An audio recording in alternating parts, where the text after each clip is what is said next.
নমস্কার বন্ধুরা, বাণীকথা চ্যানেলে আপনাদের সকলকে স্বাগত জানাই। আজকের এই ভিডিওটি অবশ্যই মন দিয়ে দেখুন। ভগবান শ্রীকৃষ্ণের বাণীগুলি জীবনের প্রতিটি ক্ষেত্রেই কার্যকরী এবং প্রাসঙ্গিক। তিনি আমাদের শেখান যে সত্য এবং সততার পথেই প্রকৃত সফলতা পাওয়া যায়। জীবনযুদ্ধে শক্তি, ধৈর্য এবং আত্মবিশ্বাসের মাধ্যমেই প্রতিটি সমস্যার সমাধান করা সম্ভব। শ্রীকৃষ্ণের শিক্ষা আমাদের মনে করিয়ে দেয় যে জীবনের বড় থেকে বড় সমস্যাও ধৈর্য এবং সাহস দিয়ে অতিক্রম করা যায়। তার বাণী আমাদের জীবনের প্রতি পদক্ষেপে পথপ্রদর্শক হিসেবে কাজ করে এবং আমাদের জীবনে উন্নতি ও শান্তি নিয়ে আসে। ভিডিওটি শুরু করার আগে যারা এই চ্যানেলে নতুন তারা অবশ্যই চ্যানেলটি সাবস্ক্রাইব করুন আর বেল বাটনে প্রেস করে রাখুন আরও এই রকম নতুন নতুন ভিডিও পেতে। ভিডিওটি দেখে ভালো লাগলে একটি লাইক করবেন এবং সবাইকে শেয়ার করবেন যাতে তারা এই ভিডিওটি দেখে উপকৃত হয়, এবং কমেন্ট বক্সে জয় শ্রীকৃষ্ণ লিখতে ভুলবেন না। তাহলে আসুন শুরু করি। মানুষ জীবনে সব সময় চিন্তা করে, ভাবতে থাকে যে তার জীবনে কতই না সমস্যা। তারপরে নিজের আশেপাশে দেখে আর ভাবে যে সবাই কত প্রসন্ন, শুধু আমার জীবনেই সমস্যা আছে।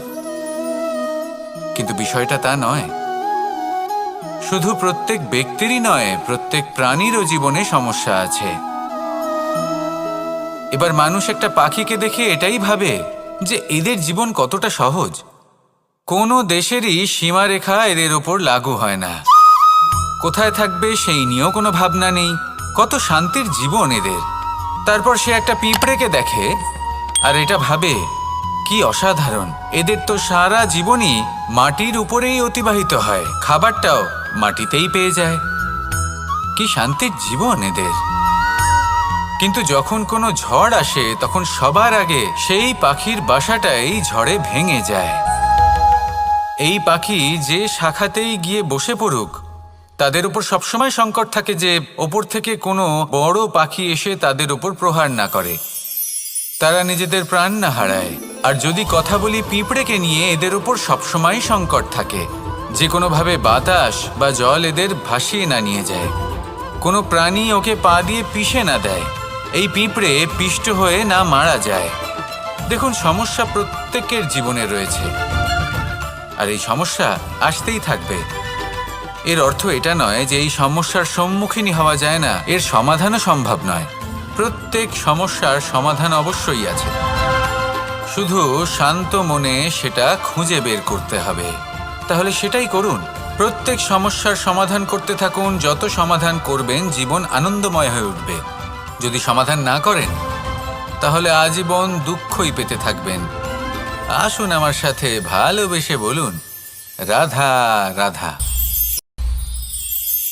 আপনি কখনো কখনো নিশ্চয়ই কোনো ব্যক্তিকে এটা বলতে শুনেছেন, বা আপনি নিজে বলেছেন বা ভেবে দেখেছেন যে আমি আমার নিজের জীবনে যেটা করতে চেয়েছিলাম সেটা করতে পারলাম না, যে লক্ষ্য অর্জন করতে চেয়েছিলাম সেটা অত্যন্ত কঠিন ছিল, আমি এগোতে পারলাম না, আদি ইত্যাদি।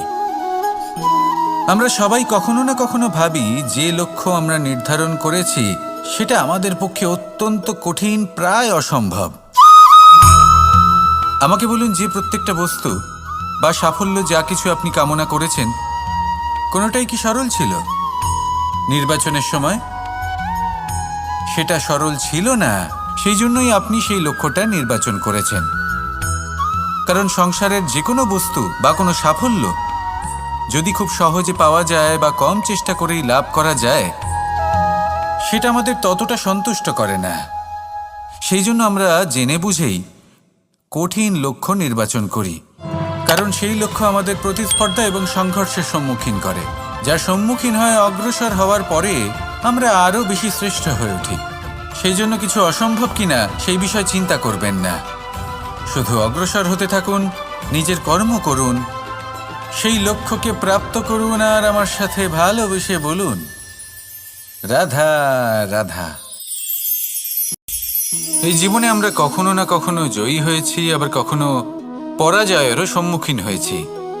কিন্তু একটা কথা বোঝা খুব প্রয়োজনীয়, যখন আমরা বিজয়ী হই তখন অবশ্যই উৎসব পালন করা উচিত, কিন্তু অহংকার করা উচিত নয়।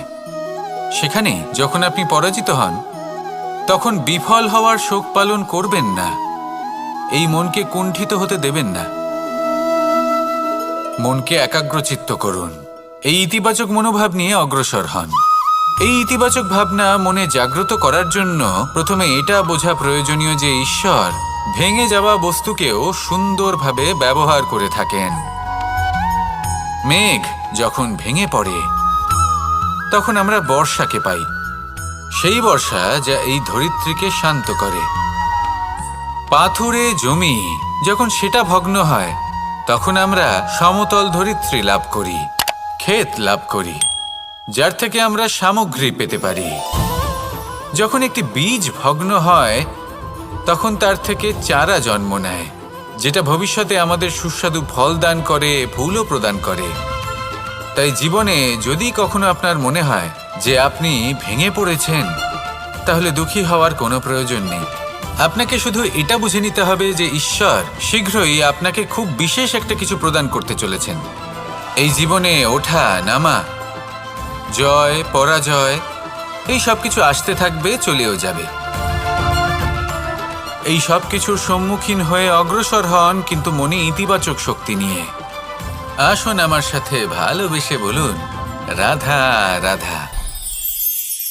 অনেক সময় পথে চলতে গেলে এই ছোট ছোট কাঁকড় আমাদের পায়ের তলায় চাপা পড়ে যায়, কিন্তু তাও কখনো এদের অপমান করবেন না। এদের প্রারব্ধকে নিয়ে, এদের ভাগ্যকে নিয়ে, এদের আকারকে নিয়ে কখনো উপহাস করবেন না। ভাবুন, যদি কখনো ঝড় ওঠে আর এই ছোট্ট একটা কাঁকড় আপনার চোখে ঢুকে যায়, তাহলে কিন্তু সেটা আপনাকে অত্যন্ত কষ্ট দিতে পারে। এরকমই হয় আমাদের জীবনের প্রত্যেকটি ব্যক্তি। কখনো কাউকে অপমান করবেন না, সবসময় সবাইকে সম্মান করুন। যদি আপনি কাউকে অপমান করেন, যদি আপনি কাউকে ছোট অনুভব করান, হতে পারে সময় এলে পরে সেই ব্যক্তিও আপনার শত্রু হয়ে উঠবে, আপনাকে বিকট পরিস্থিতিতে ফেলতে পারে। সেই জন্য কারোর আকার দেখে তাকে সম্মান করবেন না। এই সংসারে সবাইকে সম্মান করুন, সবাইকে ভালোবাসুন, আর আসুন আমার সাথে ভালোবেসে বলুন, রাধা রাধা। এই সংসারে ভৌতিক বস্তুরও নিয়তি আছে। যারাই এই সংসারে আসে বা উৎপন্ন হয়, তারা কিছুমাত্র সময় পর্যন্তই এখানে থাকতে পারে, আর তারপরে সেও লুপ্ত হয়ে যায়, অর্থাৎ সে নিজেও এই পঞ্চমহাভূতে সমাহিত হয়ে যায়। আমাদের সাথেও ঠিক এটাই হয়। সেই জন্যই ঈশ্বর দ্বারা প্রদত্ত এই উপহারের বিষয়ে ভাবুন, এই জীবনের বিষয়ে ভাবুন। ঠিক যেমন বিশ্বাস ভঙ্গ হলে কোনো ব্যক্তি আমাদের কাছে অপরিচিত হয়ে যান, ঠিক সেরকমই শেষ নিঃশ্বাস ত্যাগের পর এই শরীরও আমাদের কাছে পরই হয়ে যায়। তাই এই শরীর থাকাকালীন শ্রেষ্ঠভাবে একে সদ্ব্যবহার করুন, এই জীবনে শ্রেষ্ঠ কর্ম করুন। আর এই জীবনকে শ্রেষ্ঠভাবে যাপন করার জন্য কিছু কথা বোঝা প্রয়োজনীয়। যদি আপনি কারোর প্রশংসা করেন, তাহলে পূর্ণ হৃদয় দিয়ে করুন। যদি আপনি হস্তক্ষেপ করে থাকেন, তাহলে মস্তিষ্ক দ্বারা করুন। যদি আপনি সমীক্ষা করেন, তাহলে বিবেক দ্বারা করুন। যদি আপনি ধন অর্জন করতে চান, তাহলে নীতি অনুসারে চলুন। যদি জীবনযাপন করতে চান, তাহলে রীতি মেনে করুন। আর যদি ঈশ্বরের ভজন করতে চান, তাহলে ভক্তিভাব নিয়ে করুন। শুধু এই কথা মনে রাখবেন যে আপনার এই জীবন কিন্তু অনিশ্চিত কাল পর্যন্তই আছে। কতক্ষণ আছে সেটা কেউ জানে না। তাই কিছু মুহূর্ত যেটা যাপন করতে আমরা এখানে এসেছি, সেখানে ক্রোধ, অহংকার, ঈর্ষা, এইসব আবেগের কি গুরুত্ব বলুন তো? এগুলো ত্যাগ করুন। মানুষকে ক্ষমা করতে শিখুন, আস্তে আস্তে বিশ্বাস করতে শিখুন। এই সংসারে নিঃস্বার্থভাবে প্রেম করতে শিখুন আর সবার মধ্যে আনন্দ বিতরণ করুন। তাই এই সব গুণ যদি আপনি আত্মসাৎ করতে পারেন, তাহলে আপনার জীবনে শুধু আনন্দ এবং আনন্দই বিরাজমান হবে। আসুন আমার সাথে ভালোবেসে বলুন, রাধা রাধা। জল, জলই পৃথিবীতে বেঁচে থাকার জন্য আবশ্যক তো বটেই, কিন্তু এই জল আমাদের একটা অত্যন্ত গুরুত্বপূর্ণ শিক্ষা প্রদান করে। কখনো এই জলকে দেখেছেন? যে পরিস্থিতিতেই এই জল প্রবাহিত হোক না কেন, এর উপর যা কিছুই প্রভাব থাকুক না কেন, এর পথে যতই বাধা আসুক না কেন, তার মধ্যে থেকে ও নিজের পথ ঠিক বের করে নেয়, কিন্তু নিজের প্রবাহ থামতে দেয় না, ক্রমাগত অগ্রসর হতে থাকে। সেরকমই একটা শিক্ষা যেটা আমরা জল থেকে পেয়ে থাকি তা হলো এটা, আমরা যখন জলের দিকে তাকাই তখন আমরা নিজের প্রতিবিম্ব দেখি, স্পষ্টভাবে দেখতে পাই, কিন্তু তখনই দেখতে পাই যখন এই জল শান্ত থাকে, স্থির থাকে। যদি এই জল অশান্ত হয়ে থাকে, স্থির না হয়, তাহলে আমরা এতে নিজের প্রতিবিম্ব দেখতে পাই না। এটাই আমাদের মনের সাথেও হয়ে থাকে। যখনই জীবনে কোনো সংকট আসে, যদি আমরা শান্ত মনে, স্থির মনে সিদ্ধান্ত নিই, তাহলে সেটা এমন একটা শীতল সিদ্ধান্ত হবে যেটা আমাদের ভবিষ্যৎকে একটা শ্রেষ্ঠ স্থানে নিয়ে যাবে। যদি এই মন অশান্ত হয়, বিচলিত হয়, পীড়িত হয়, দুঃখিত হয়ে থাকে, রুষ্ট হয়ে থাকে, তাহলে অনেক সময় আমরা এমন সিদ্ধান্ত নিই যেটা আমাদের জন্য অনুচিত প্রমাণিত হয়। যখন আপনি ক্রুদ্ধ ছিলেন বা দুঃখের বশে ছিলেন, তখন অনেক সময় হয়তো এমন সিদ্ধান্ত নিয়েছেন যেটার জন্য ভবিষ্যতে আপনি অনুশোচনা করেছেন। এবার দেখুন, এই আবেগগুলো থেকে আমরা পালাতে পারবো না, কিন্তু এই আবেগগুলো আপনার উপর কতটা প্রভাব ফেলবে সেটা আমরা অবশ্যই ঠিক করতে পারি। এই মনকে আমরা নিয়ন্ত্রণ করতে পারি। এটাই করুন, চিন্তা করুন, এই মনকে শান্ত রাখুন, স্থির হতে চেষ্টা করুন, আর তারপরে সিদ্ধান্ত নিন। আসুন আমার সাথে ভালোবেসে বলুন, রাধা রাধা। আপনি কি কখনো নৌকা যাত্রা করেছেন? করে না থাকলেও নিশ্চয়ই দেখেছেন যে এই জল, যা নিজের অন্তরে সব কিছু সমাহিত করে নিতে পারে, এই নৌকা সেই জলের ওপরেই ভেসে থাকে। নদীর স্রোত কাটিয়ে সে সামনে অগ্রসর হয়। কিন্তু যদি এই নৌকায় কোনো ছিদ্র হয়, তাহলে কিন্তু সেই নৌকা ডুবে যাবে। আর এতে কোনো তফাৎ হবে না যে সেই ছিদ্র ছোট নাকি বড়, নৌকা ডুবে যাবে।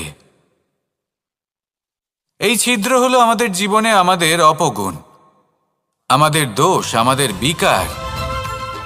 কখনো এটা ভাববেন না যে এই দোষ খুবই ছোট, এতে কিছুই যাবে আসবে না।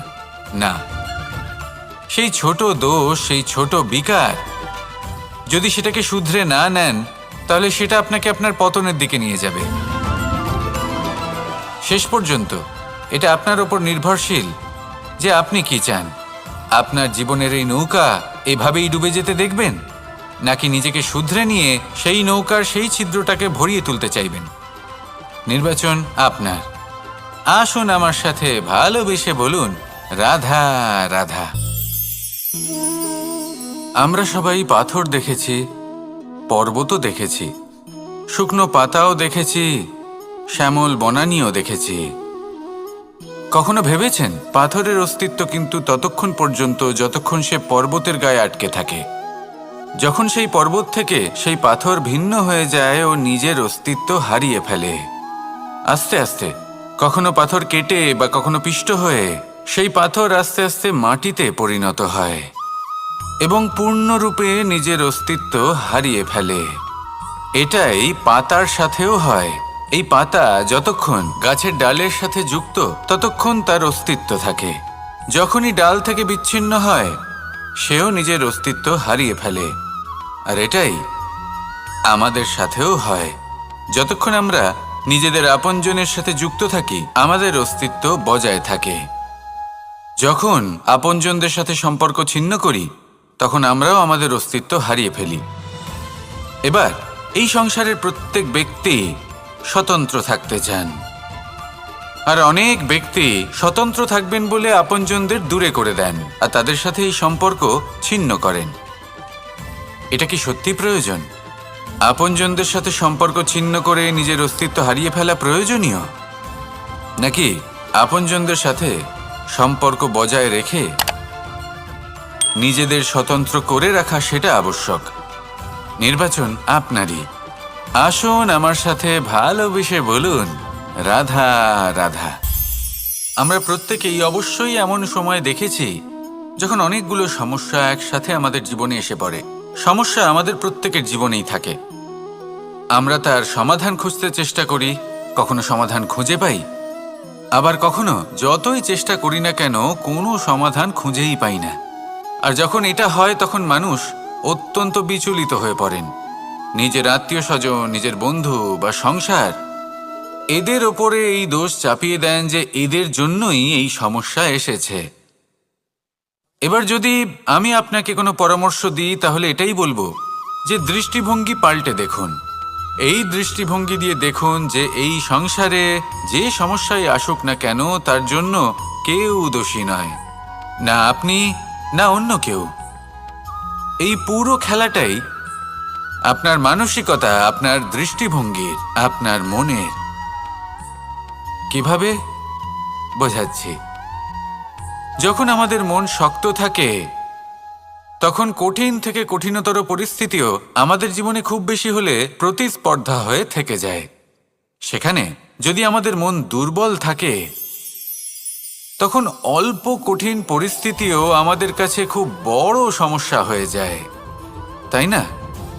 একটা শক্ত মন কঠিন পরিস্থিতিকে প্রতিস্পর্ধা হিসেবে দেখে আর তার মধ্যেও একটা সুযোগ খুঁজে নেয়।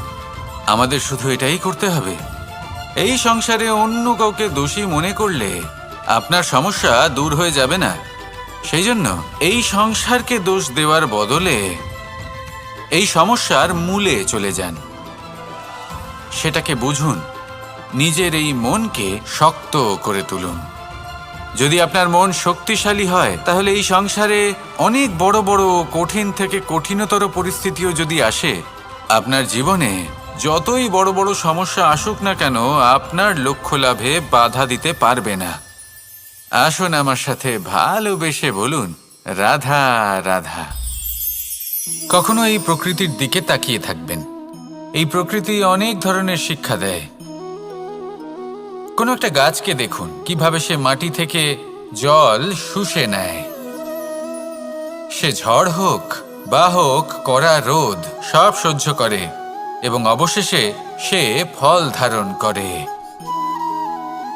আর সেই ফল উৎপন্ন করার পরে সে ফল কিন্তু সে নিজে গ্রহণ করে না, এই সংসারকে প্রদান করে, যাতে পশু পাখি মানুষ তারা এই ফল গ্রহণ করে শক্তিশালী হয়ে উঠতে পারে, সুস্থ থাকতে পারে। সেভাবেই নদী, সরোবর এরা নিজেরাও কিন্তু নিজেদের জল গ্রহণ করে না, মাটিকে প্রদান করে, পশু পাখিকে প্রদান করে। সূর্য নিজেও নিজের জন্য প্রজ্বলিত হয় না,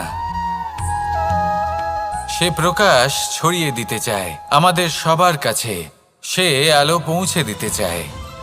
এই প্রত্যেকের কর্মে পরমার্থ নিহিত আছে, আর সেই জন্যই এদের সকলকে পুজো করা হয়। তাই মনে রাখবেন, আপনার কাছে জীবন যাপনের অতিরিক্ত যা কিছুই আছে তা পরমার্থের জন্য। তাহলে তার সদ্ব্যবহার করুন আর আমার সাথে ভালোবেসে বলুন, রাধা রাধা। পরিবর্তন, এটা হলো সৃষ্টির অমূল্য নিয়ম। এই সংসারে সবকিছু সময়ান্তরে পরিবর্তিত হয়, এই সময়ও পরিবর্তিত হয়। পরিবর্তন চিরকাল হয়ে এসেছে আর চিরকাল হতে থাকবে। কিন্তু এবার আমরা সেই পরিবর্তন কিভাবে লাভ করব যেটা আমাদের প্রয়োজন, যেটা আমরা চাই? আমরা জীবনে বিকাশ চাই। এই বিকাশ কিভাবে লাভ করতে পারি? এই প্রকৃতি কিন্তু আমাদের অত্যন্ত উত্তম উদাহরণ দিয়ে বুঝিয়েছে। একটি বিন্দুর উদাহরণ দিয়েছে যা ভবিষ্যতে একটা বিশাল নদীর আকার ধারণ করে। এটা কিভাবে হয়? মেঘ থেকে একটি বিন্দু ঝরে পড়ে সেই পর্বতের ওপর যেখানে হিম আছে। সেই হিমের সংস্পর্শে আসা মাত্র সেই বিন্দুর সাথে আরও বেশ কিছু বিন্দু যুক্ত হয়। তারপর তারা অগ্রসর হয়, আরও কিছু বিন্দু যুক্ত হয়, আস্তে আস্তে একটা ক্ষীণ ধারার রূপ ধারণ করে এবং সেটাই ভবিষ্যতে আরও এগোতে থাকে। অনেকটা যাওয়ার পর যখন অনেক সংখ্যক বিন্দু একসাথে যুক্ত হয়, তখন সেটা বিশাল নদীর আকার ধারণ করে। এবার আমরা মানুষ বলে আমাদের সাথে এই নিয়মের অন্যথা হয় তা নয়। আমরাও এই প্রকৃতির অংশ, আমাদের ক্ষেত্রেও একই নিয়ম প্রযোজ্য। যখন পরিশ্রম করে অনেক সংখ্যক বিন্দু আমরা একত্রিত করব, তখনই পরিবর্তনের নদী প্রবাহিত হবে। প্রয়োজন হলো নিরন্তর পরিশ্রম করা এবং ধৈর্য ধরা। এটা করতে থাকুন, জীবনে সব কিছু লাভ করতে পারবেন। কারণ প্রকৃতি আমাদের এটাই শিখিয়েছে, আর আমরা এই ব্রহ্মরই একটি অংশ, যার দ্বারা এই ব্রহ্মাণ্ড নির্মিত। আসুন আমার সাথে ভালোবেসে বলুন, রাধা রাধা। মন এবং মস্তিষ্ক, এই দুই হলো মানুষের জীবনের দুটি গুরুত্বপূর্ণ অংশ। এবার আপনি বলবেন, এই দুইয়ের মধ্যে পার্থক্য কি? দুটোই তো সমান। না, যেটা আমি আপনাকে বোঝাতে চেষ্টা করছি সেটা ভালো করে বুঝুন। প্রথম, মন। এই মন অত্যন্ত চঞ্চল হয়, এর নিজের কোনো বিবেক থাকে না, সিদ্ধান্ত নেওয়ার কোনো ক্ষমতাই থাকে না। এই মন শুধু বয়ে চলে। আর দ্বিতীয় হলো মস্তিষ্ক, সেই অংশ যেখানে বুদ্ধির সঞ্চার হয়ে থাকে। এটা হলো জ্ঞান দ্বারা পরিপূর্ণ এবং অত্যন্ত প্রবলও হয়। বেশিরভাগ সময় জীবনের সঠিক সিদ্ধান্ত নেওয়ার ক্ষেত্রে এই মস্তিষ্কই আমাদের সাহায্য করে। সেখানেই মন মাঝে মাঝে আমাদের উচিত সিদ্ধান্ত নেওয়ার ক্ষেত্রে বাধা দেয়, কখনো সঠিক পথ থেকে সরিয়ে দেয়। কারণ চঞ্চল প্রবৃত্তি হওয়ার কারণে এটা অস্থির হয়ে থাকে। কখনো কখনো নেয়া সিদ্ধান্ত বদলাতেও এই মন আমাদের বাধ্য করে। সেই জন্য আপনি যদি জীবনের পথে অগ্রসর হতে চান, তাহলে মস্তিষ্কের সিদ্ধান্তে আস্থা রাখুন, পূর্ণরূপে নিজের সঙ্গী করে তুলুন। হতে পারে তখন আপনার এই মন বিদ্রোহ করে বসল, কিন্তু দৃঢ় নিষ্ঠার সাথে মস্তিষ্কের সিদ্ধান্তে আস্থা রাখুন। আস্তে আস্তে এই মন, যাকে আপনার শত্রু বলে মনে হচ্ছিল, আস্তে আস্তে সেটাও আপনার বন্ধু হয়ে উঠবে আর আপনাকে সাহায্য করবে। আসুন আমার সাথে ভালোবেসে বলুন, রাধা রাধা।